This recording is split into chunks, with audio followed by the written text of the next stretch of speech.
you're watching Muggle Mama, make sure you hit the like button and subscribe to the channel. Hey y'all, if you have been in our channel, then you know we are 95% of the time hardcore Diablo players. And I've had a lot of questions lately of why do you play it and what are some tips you have. We get a lot of interest because we're playing it. We find it much more rewarding. We find it a lot more fun. We kind of find that we kind of zone out if we're playing softcore and we're not really paying attention to what we're doing. So this helps us enjoy the game better, but it's not for everybody.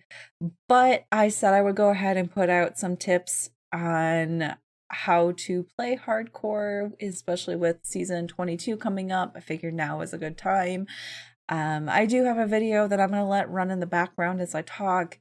I leveled a barb just from level 1 to 9. I'm going to try and keep it brief, but I feel there's a lot that can go into hardcore, so I might start rambling. I'm going to try though. Now, many things about hardcore and softcore leveling are going to stay the same, so if you already follow a softcore leveling guide, you're going to be fine just following that in most cases. Where you're going to have to make some changes are probably the level difficulty, because you can't afford any deaths in hardcore. So you'll have to just pay attention to that, and I'll go through those in a little bit too on when to change your difficulties. But just to start, let's go ahead and start running this video. You can see what I'm doing. I'll talk through a few things. I may go back and talk through a few things, but you'll be able to get an idea of how the leveling process does go. Now, one of the first things you obviously are going to want to do is bump up your difficulty. When you do the bounty boss, you are going to want to do it on master. You'll get better gear that way. You'll be able to get some rare items and equip those. It'll be good for your gear and for your weapons if you get lucky enough to get one. So basically, you're going to go ahead and take those followers' weapons, and then you're going to go and find Zoltan Kuhl. I think Zoltan Kuhl is the best for the bounty boss because you don't have to run through anything to get to him. It's just take the town portal and you're there. Whereas if you do Magda, you have to run through those mobs, try not to get hit, and try not to kill anything, because you don't want to level up before you reach Magda. So if you're playing in a group, you can split up to find Zoltan Kuhl. That's the fastest way to do it, and then have whoever finds it will invite you to group. If you're solo leveling, expect it to take you twice as long as running with the group, because you have to do everything on your own. You need to be a little bit more cautious when it comes to leveling. It's better to be safe than sorry, because you don't want to die at level 68 and have to start all over. It's exhausting. It is nice to have a group to level with, in my opinion, but there are definitely people who enjoy that solo self-found life.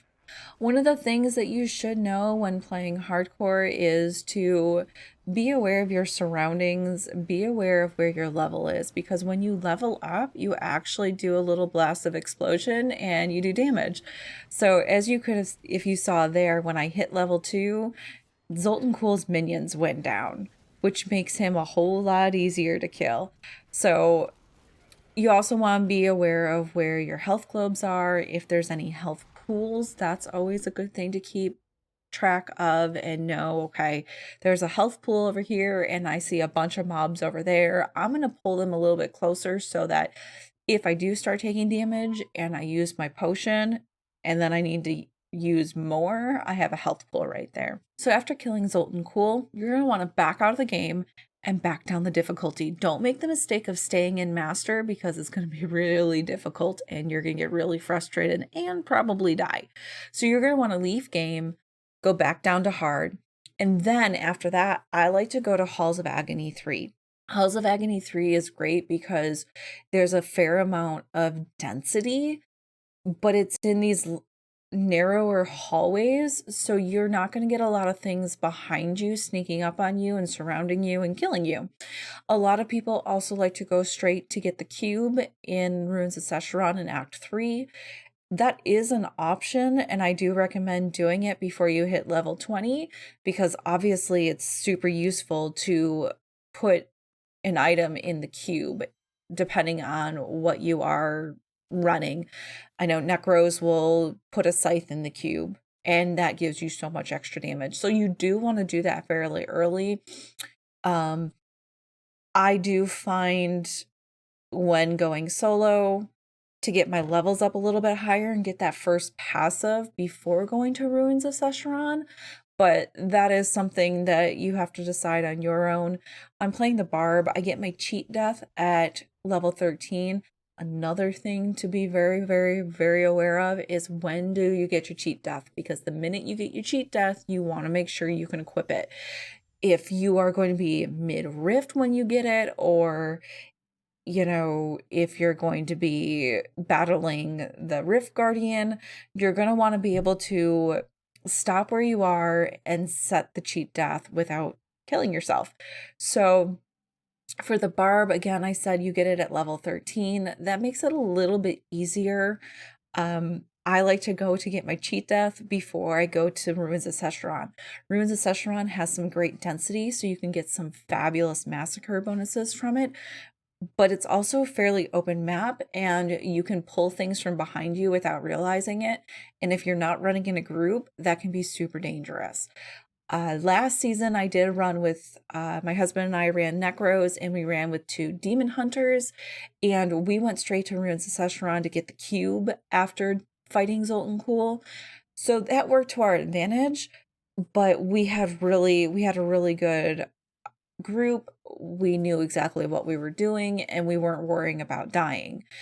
Doing it solo, I would take the safe route, and I would wait a little bit before I go get it. Make sure I have a good weapon, or make sure I have that cheat death on, depending on what you're playing. So definitely look up that information. I don't know them all off the top of my head. I believe Necro is around 41. The Demon Hunter and the Wizard are in the 60s. I want to say Monk is up there around 60, maybe like 57, 58. So make sure you know when those go off or when you get them so you can set them immediately. You're never going to want to play hardcore without a cheat death unless you have a death wish. Not the weapon, just a death wish. So if you find a build out there and you're like, hey, that looks really cool, I want to play it, whether it's a God DH or it's a Veers Wizard, whatever it is, if there's no cheat death passive on it, you need to change one of your passives. If you need help figuring out which one those are, you can always reach out to our community, reach out to me on Twitch, reach out to me on YouTube, and just ask. We will help you the best we can. Another thing that's good with the early leveling, if you haven't played hardcore before, you won't know this exists, but we have a special amulet in hardcore that you don't get on softcore. It's called Ancestor's Grace. The only time I ever use this amulet is during the leveling process, because the amulet acts as a cheat death. So it's great, especially if you are leveling a Demon Hunter and you're, say, at level 50 and you have your level reduction weapon, you're sitting in T1, and all of a sudden you start taking a lot of damage. If you have that Ancestor's Grace on, that will at least save you a little bit, and hopefully you can get back to town and knock the difficulty back down. One thing, if you didn't know this, is when you go to knock down the difficulty, you can't do that in the middle of a rift. On softcore, you can just hit escape and lower your difficulty. You can't do that on hardcore. It doesn't exist. So you have to physically leave the game to lower your difficulty. So be very aware of how much life you're how much damage you're taking and how much damage you're dealing. Because if you're starting to feel like you're not doing as much damage, or you're starting to take a lot more damage, then you're going to want to lower the difficulty before you jump into your next rift. Now, with leveling, there are some tricks that the community has figured out that help. Obviously, massacre bonuses are so good for leveling. So I know some people like to go and do cursed chests on T6 to level super quickly. It's a great way to level, but it doesn't work on hardcore. It's a great way to die. I actually, as you may be able to tell here, went into Halls of Agony 3 and realized I had a cursed chest as a bounty reward. So I decided to go ahead and do it. You'll see it in a little bit later. It was a little iffy for me. I almost died. I think I got lucky, honestly. But if you're leveling solo, the cursed chest can be super dangerous. They're definitely a little bit better when you're in a group.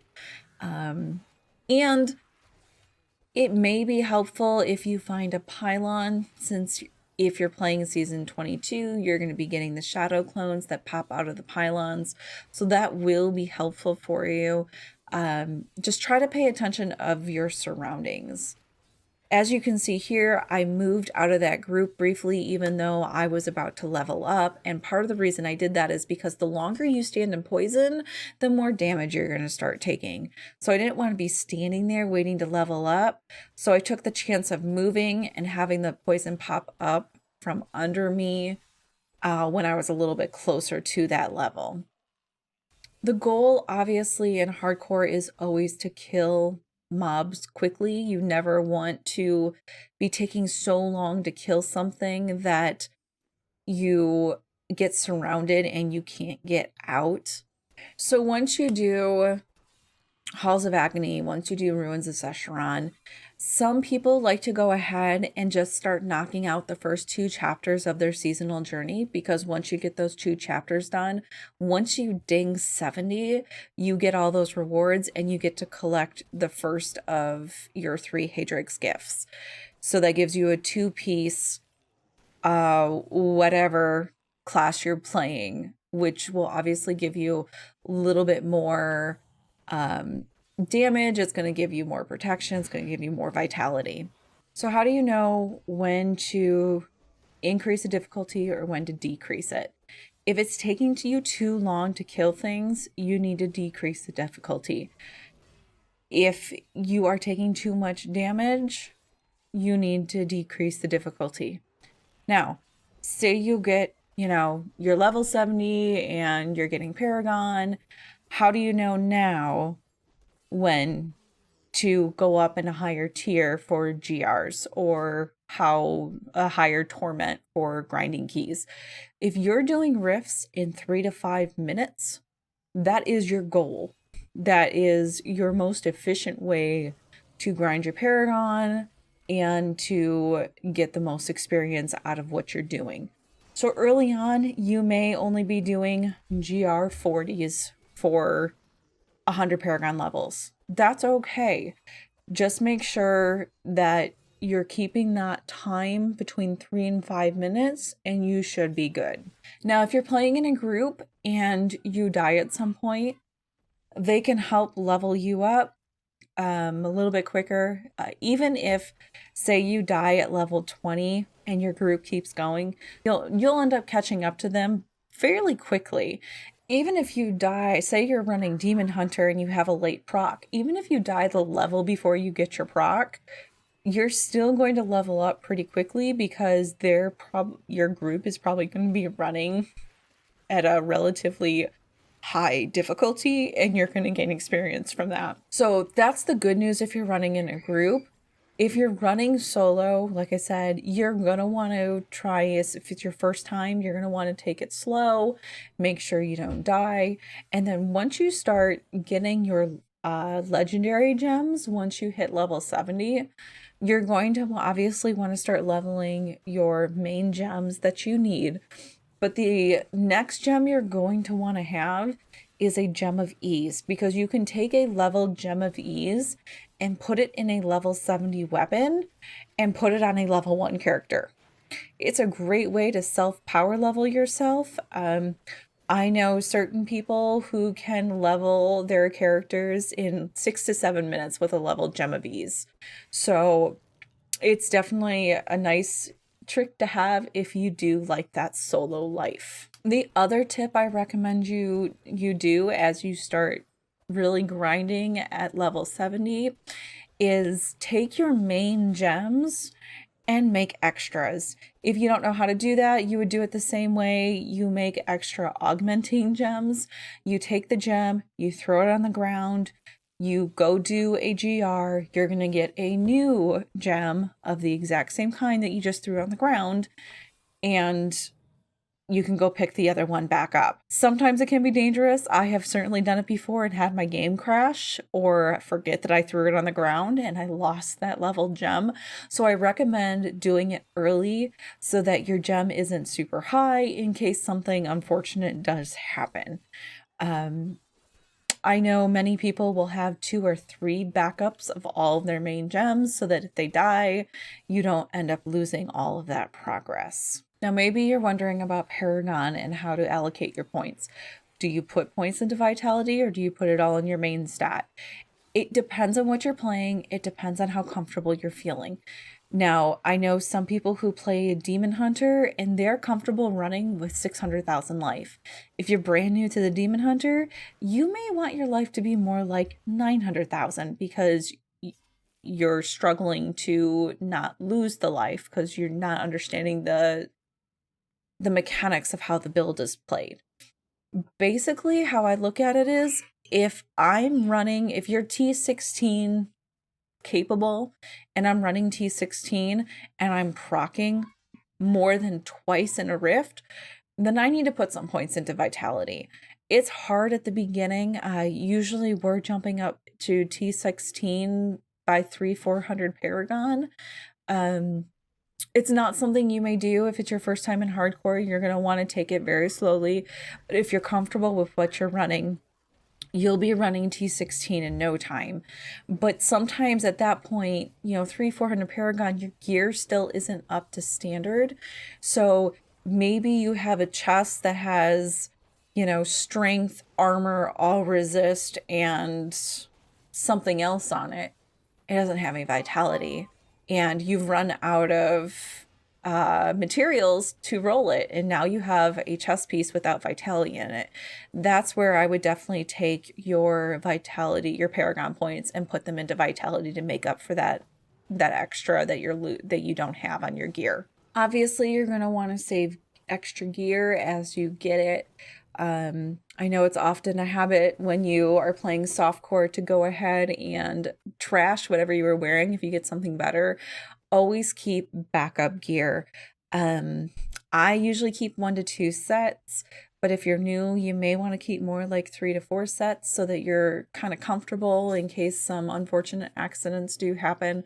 I have had some unfortunate rips in the past where I've lost 3 wizards in a week, and they're not always your fault. It's just the way the game goes.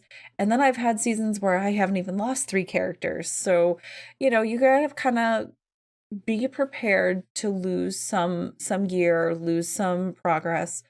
Hopefully overall you do enjoy playing hardcore. Like I said, it's not for everybody.